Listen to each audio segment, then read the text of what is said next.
Baik, 36 program pendidikan dan kecemerlangan pelajar dilaksana Pusat Kecemerlangan Pendidikan Faizuddin FCOEE sepanjang tahun lalu yang melibatkan lebih 3,000 pelajar sekolah, penuntut IPTA, pensyarah, guru serta penceramah. Program yang dilaksanakan dengan kerjasama pelbagai agensi itu memberi impak besar kepada perkembangan pendidikan teknologi dan kecemerlangan pelajar di negeri berkenaan.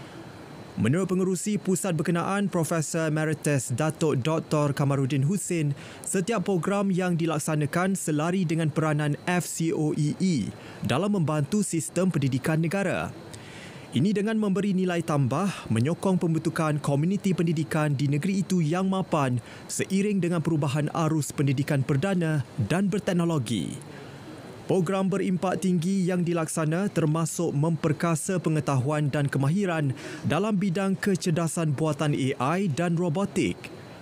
Pusat kecemerlangan itu turut menyediakan 53 geran penyelidikan bernilai lebih RM500,000 yang boleh dimanfaatkan penyelidik di Universiti Awam atau mana-mana IPT seluruh negara.